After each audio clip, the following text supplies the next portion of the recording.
if you can hear little children,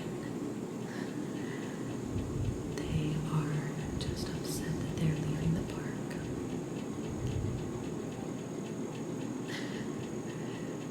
It's kind of funny. The little girl's been yelling at her dad. I'm sure as he's trying to coax her to the car, she's standing there stomping her foot. But today I wanted to read a little bit of this book because I know Lena Dunham is a little bit controversial to some people, but I really enjoy her and I enjoy her point of view and the way she turns the simple things in life into lessons or funny stories. And so this is her book. I'm not sure when it came out. I'll check, but it's, as she calls it, a young woman telling you what she's learned. It came out in 2014. I only just started it the other day, so I'm only on page 74. But I will start it again because I did enjoy it so far. So, in the first little section, she's got 2 quotes. One from Madame Bovary that states, "Deep in her soul, however, she was waiting for something to happen. Like a sailor in distress, as she would gaze out over the solitude of her life with desperate eyes, seeking some white sails in the midst of far-off horizon.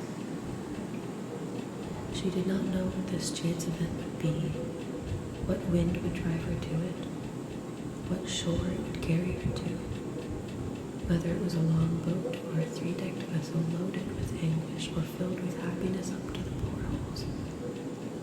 But each morning, when she awoke, she hoped it would arrive that day." The next quote is by Lena Dunham's father, and it says, "How quickly you transform the energy life throws you into folded bows of art."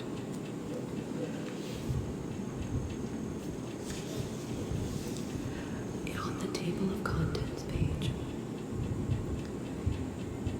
the sections are numbered. Section 1, 2, 3, 4, 5. And all of the names of the chapters can be a little funny. So, the first chapter is called "Take My Virginity." No, really, take it. Another one is "Diet is a 4-letter word. How to remain 10 pounds overweight eating only healthy food." So, this is the introduction to her book. "I am 20 years old and I hate myself. My hair, my face, and the curve of my stomach. The way my voice comes out wavering and my poems come out maudlin. The way my parents talk to me in a slightly higher register than they talk to my sister. As if I'm a government worker that's snapped, and if pushed hard enough, might blow up the hostages I've got tied up in my basement. I cover up this hatred with a kind of aggressive self-acceptance. I dye my hair a fluorescent shade of yellow, cutting it into a mullet more inspired by photos of 1980s teen mothers than by any current beauty trend. I dress in neon spandex that hugs in all the wrong places. My mother and I have a massive fight when I choose to wear a banana-printed belly shirt and pink leggings to the Vatican, and religious tourists gawk and turn away. I'm living in a dormitory that was, not too long ago, an old age home for low-income townspeople, and I don't like thinking about where they are now. My roommate has moved to New York to explore farm-to-fork cooking and lesbianism. So now I'm alone in a ground floor, one bedroom. A fact I relish until one night a female rugby player rips my screen door off the hinges and barges into the dorm to attack her philandering girlfriend. I've bought a VHS player and a pair of knitting needles and spend most nights on the sofa, making half a scarf for a boy I like who has a manic break and dropped out. I've made 2 short films, both of which my father deemed interesting but beside the point. And am so paralyzed as a writer that I've started translating poems from languages I don't speak. Some kind of surrealist exercise meant to inspire me, but also prevent me from thinking the pre-verse, looping thoughts that become unbidden.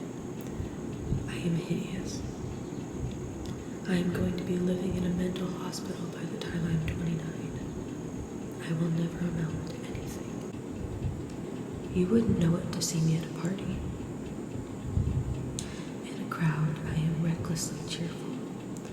Dressed to the nines in thrift shop gowns and press-on fingernails, fighting the sleepiness that comes from the 350 milligrams of medication I take every night. I dance the hardest, laugh the loudest at my own jokes, and make casual references to my vagina like it's a car or a chest of drawers. I got mono last year, but it never really went away. Occasionally, one of my glands blows up to the size of a golf ball and protrudes from my neck like one of the bolts that keeps Frankenstein's monster intact. I have friends, a group of girls whose passions, baking, pressing flowers, community organizing, do not stir me. I feel guilt about this, a sense that my inability to be at home with them proves once and for all that I am no good. I laugh, I agree. I find reasons to go home early. I have the nagging sense that my true friends are waiting for me, beyond college. Unusual women whose ambitions are as big as their past transgressions, whose hair is piled high, dramatic like topiaries at Versailles, and who never ever say too much information when you mention a sex dream you had about your father. But that's also how I felt in high school. Sure that my people were from somewhere else and going elsewhere, and that they would recognize me when they saw me. They would like me enough that it wouldn't matter if I liked myself. They would see the good in me that I couldn't do. On Saturdays, my friends and I would load into somebody's old Volvo and head to a thrift store where we buy tchotchkes that reek of other people's lives and clothes that we believe will enhance our own. We all want to look like characters on the sitcoms of our youths. The teenagers we admired when we were still kids.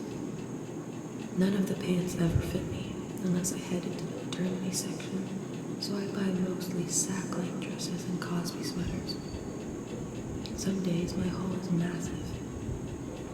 A peach power suit with subtle coffee stains, leggings with trompe-l'oeil jeans running down the sides, a pair of boots especially made for someone with one leg of different lengths. But some days the spread is meager. The usual bounty of patterned off-brand Keds and ripped negligees have been snapped up. On one such day, I wander over to the book section, where people discard their guides to better divorce and crafting how-tos, sometimes even their photo albums and scrapbooks. I scan the dusty shelf, which looks like the book collection of an unhappy and maybe even illiterate family. I ignore get-rich-quick advice and stop briefly at Miss Peggy's autobiography.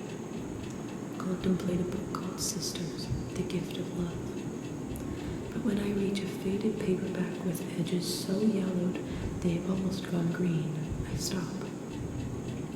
Having It All by Helen Gurley Brown, who graces her own cover leaning against her tidy desk in the kind of shoulder-padded plum suit I have taken to wear ironically, all pearls and knowing smile. I spend the 65 cents required to take the book home.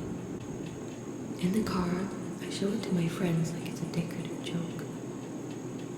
Something from my shelf of kitschy trophies that see our photo shoots of strangers' children. This is our hobby, appropriating meaningful artifacts and displaying them as evidence of who we will never be. But I know I'm going to devour this book, and when I get home, I head straight to bed, shivering under my patchwork quilt, an Ohio snowstorm swirling around the parking lot outside my window. The book is from 1982, and on the inside cover is an inscription written in ballpoint pen. To Betty, love Margaret, your OptiFast friend. This moves me. The idea that the book was handed from one woman to another in some long ago weight loss support group. I extend her message in my mind. Betty, we can do it. We are doing it. Let this book take you to the stars and beyond. I race home from class every day for a week to devour Helen's teachings. I'm electrified by the way that in having it all, Girly Brown shares her assorted humiliations and occasional triumphs and explains, with idiot's guide precision, how you too can be blessed with love, success, sex, money, even if you're starting with nothing.